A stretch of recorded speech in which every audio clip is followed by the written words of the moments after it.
Mi pregunta es, en Génesis 1.1, ¿ves una creación de Dios de la nada? Porque esto sí parece coincidir justamente con lo que hoy podemos llegar a concluir acerca del universo. ¿Qué es lo que opinas al respecto? Yo el tercer argumento así malo o, bueno, que yo personalmente no utilizaría, que he visto que hay gente que utiliza y tal, es en como buscar a ciertos científicos en la Biblia, ¿no? Entonces, buscar confirmación científica de la escritura. Y Es cierto.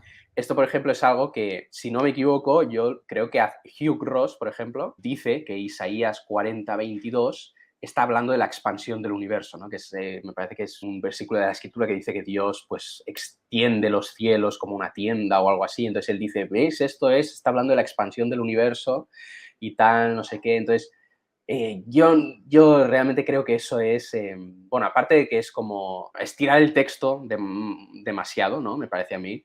Bueno, luego vas a tener el problema de qué pasa con todos esos apartados de la escritura que no cuadran con la ciencia para nada, ¿no? O sea, en Josué, por ejemplo, Es eh, crearse un problema eso, porque claro, vos es que mismo estás poniendo totalmente. un estándar que luego no lo podés cumplir en otros pasajes. Totalmente, ¿no? Entonces, yo qué sé, o también he visto gente que dice, no, en el libro de Job vemos que Dios cuelga la tierra sobre la nada, sobre el vacío, ¿no? Y esto se está adelantando a la cosmología moderna, que sabemos que los planetas se sostienen en el vacío por la gravedad, no sé qué.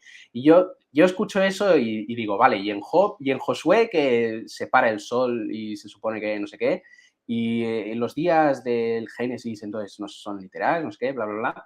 Entonces, yo simplemente creo que lo que hay que aceptar, o sea, es que sin más, los autores de la escritura están utilizando su propia cosmología como punto de partida, ¿no? O referencia para transmitir un mensaje principalmente a su audiencia, ¿no? Es decir, que la escritura no nos la están escribiendo a nosotros, hombres Sí. modernos del siglo XXI, que valoramos el conocimiento científico por encima de todo lo demás, sino que están intentando comunicarse con su gente, ¿no? Si Dios les hubiera infundido conocimiento sobre la ciencia moderna y tal, y hubieran empezado a hablar de agujeros negros y las supercuerdas y no sé qué y cosas así, pues hubieran sido rechazados como falsos profetas, ¿no? Porque igual que nosotros, para nosotros es la verdad lo que dice la ciencia moderna, pues para los antiguos era la verdad su cosmología. Cualquiera que hubiera empezado hablando en contra de la cosmología establecida, que todos sabemos que es verdad, ¿qué vas a venirnos a decir que tienes conocimiento de algo supremo si las cosas más básicas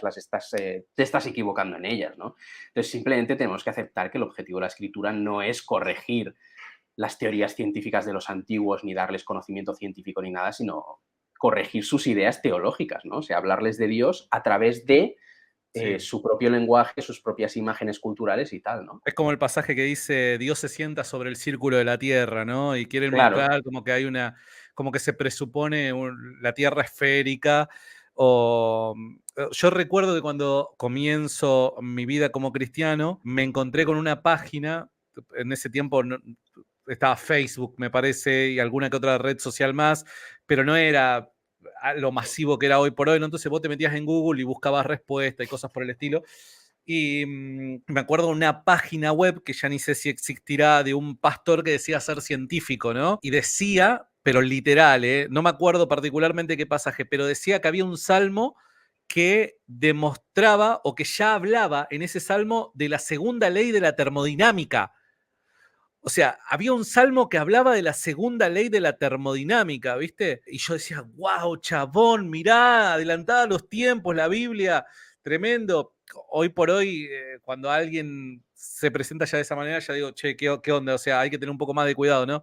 Ahora, te hago una pregunta y mm, digo, yo estoy completamente de acuerdo con todo lo que dijiste con respecto a el cuidado que hay que tener a la hora de abordar el texto bíblico, ¿no? Y no caer en este tipo de concordismo científico. Mi pregunta es, en Génesis 1.1, ¿ves una creación de Dios de la nada? ¿Ves la famosa creatio ex nihilo?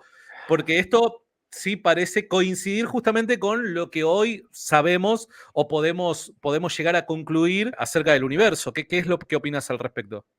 Mira, no lo sé, es algo que seguramente tendría que estudiar más y tal. Sé que hay una discusión de cómo interpretar Génesis 1:1, ¿no? O sea, por ejemplo, ¿es el primer verso o es el título del capítulo? Entonces, ya es distinto según cómo se vea, ¿no? Esa es una cuestión. y luego cómo traducirlo, ¿no?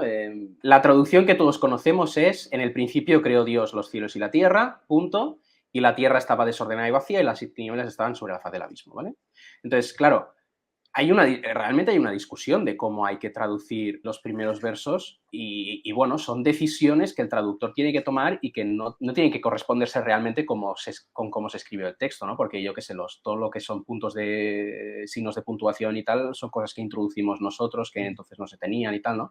Pero, por ejemplo, yo he visto gente que argumenta que en realidad los primeros versículos tendrían que traducirse como: cuando Dios creó los cielos y la tierra estaba desordenada y vacía y las tinieblas estaban sobre la faz del abismo, ¿no?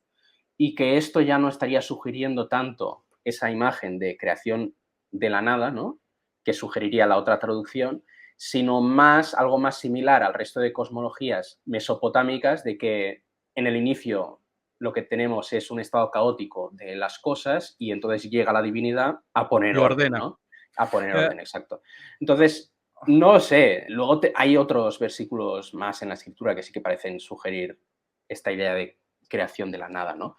Aunque yo iría con cuidado con identificar creación de la nada con la idea de que el universo empieza a existir, porque, por ejemplo, Tomás de Aquino tiene un opúsculo muy pequeñito y realmente muy chulo, que es sobre la eternidad del mundo y tal, donde argumenta que incluso si el mundo hubiera sido eterno, el hecho de que dependa en su existir de Dios, eso ya es una creatio ex nihilo, porque Dios está sosteniendo en el ser todas las cosas y lo hace de manera radical sin utilizar ningún intermediario, ¿sí? Entonces, la idea de creación ex nihilo es que Dios no hace las cosas con una materia preexistente como el demiurgo de Platón, ¿no? Que eso es algo que sí que hace, sino que les da al ser las cosas de manera completamente novedosa y radical, ¿no? Y esto es compatible tanto con el universo empezando a existir como con el universo siendo eterno, pero siempre habiendo dependido en el ser de Dios, ¿no? Entonces, no lo sé, fíjate, más que cosas que parezcan cuadrar con lo que nosotros conocemos del mundo a través de la ciencia y tal, intentaría ver si la escritura tiene cosas curiosas, sobre todo con respecto a las naciones paganas contemporáneas a la escritura, acerca de Dios, ¿no? Y que luego nosotros podemos confirmar a través de la reflexión filosófica. Por ejemplo, una cosa que a mí siempre me ha parecido súper curiosa es esta prohibición de la escritura de construir imágenes de lo divino, ¿sí? Construir imágenes de Dios, que es algo que todas las naciones alrededor de Israel hacían, ¿no? Entonces es como, ¿pero por qué, no? Entonces, si tú ya vas a ese texto con el conocimiento filosófico de que Dios es un ser radicalmente distinto de todo lo creado, ¿no? Que es un ser absolutamente inmaterial, absolutamente simple, absolutamente inmutable, etcétera, etcétera, eso tiene sentido, ¿no? Porque es como Dios educando al pueblo para que entienda, ¿sí?, que Él es algo radicalmente distinto de todas las otras cosas a partir de las cuales se podrían hacer imágenes. Eso a mí me parece más interesante que buscar hay, como hay confirmaciones ciertas, científicas. hay ciertas declaraciones en la Biblia que parecen no encajar con el momento y lugar en la historia en la que se dijeron, ¿no? O se Sí. llevaron a cabo ciertos hechos. A mí también, en la línea en la que vos presentás esto de las imágenes, me resulta llamativo la declaración de Dios en Éxodo 3:15, ¿no? Creo que es, yo soy el que soy, ¿no? Esa declaración rompe el estereotipo cultural de la forma en la que se concebía la deidad en aquel entonces, ¿no? Entonces resulta ser una idea novedosa que entra, irrumpe en escena, no parece ni siquiera de forma desarrollada, ni hay un progreso en cuanto a la idea, sino que es una idea que irrumpe en una cultura, ¿no? Para causar un antes y un después en cuanto a la comprensión de lo divino, de forma arcaica, ¿no? Pero que aspira a, como vos bien decías, educarnos, ¿no? Entonces, ese tipo de declaraciones es realmente llamativa.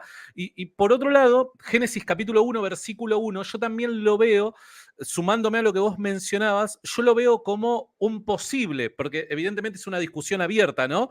Pero como un posible tratado apologético, podríamos decir, ¿no? Donde Ujú.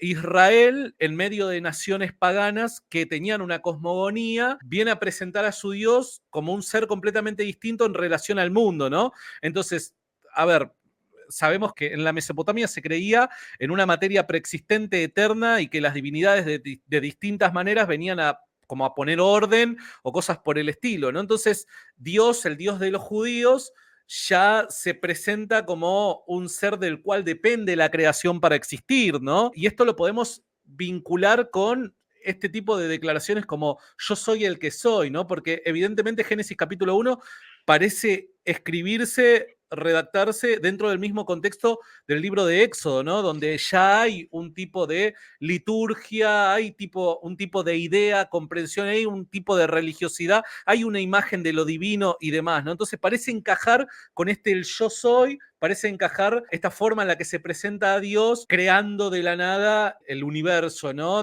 Reitero, hablo utilizando un vocabulario del siglo XXI, evidentemente aquellas personas no pretendían quizás defender esta misma idea, pero sí de forma arcaica parece presentarse al menos un principio similar, ¿no? Esto es lo que Sí. yo veo como que articulando todo este tipo de declaraciones dentro de un determinado contexto. Totalmente, ¿no? A mí me gusta mucho esa manera de aproximar la interpretación de la escritura, porque al final, o sea, si lo piensas, el contexto para interpretar la escritura no es el siglo XXI, no es el siglo XIII, tiene que ser la Mesopotamia antigua, ¿no? Donde esos textos se escribieron, ¿no? Entonces, un texto no lo puedes entender sin su contexto. Entonces, lo que uno tiene que hacer, como ya estamos muy alejados culturalmente de ese contexto, más que ir a leer el texto directamente, a ver qué me despierta a mí, hombre moderno del siglo XXI, que estoy completamente separado del contexto cultural que dio origen a ese texto, pues ir a ver qué podemos recuperar del contexto cultural de las naciones paganas que estaban alrededor de Israel en esos momentos y ver qué nos ayuda eso a entender el texto, porque al final lo natural es que la escritura sea una respuesta de esas personas, de los israelitas, a lo que había en su momento, ¿no? No a lo que iba a haber en el siglo XXI, que no tiene ningún sentido. Claro. Sí, Pero sí, bueno, sí, sí, sí. Mirá, un instante, dale, mirá. Libro, no sé si enséñalo. lo conoces, Ex No, Nihilo, William Lane Craig, Paul Copan, hablan ujú, sobre el tema bastante, bastante interesante. guay.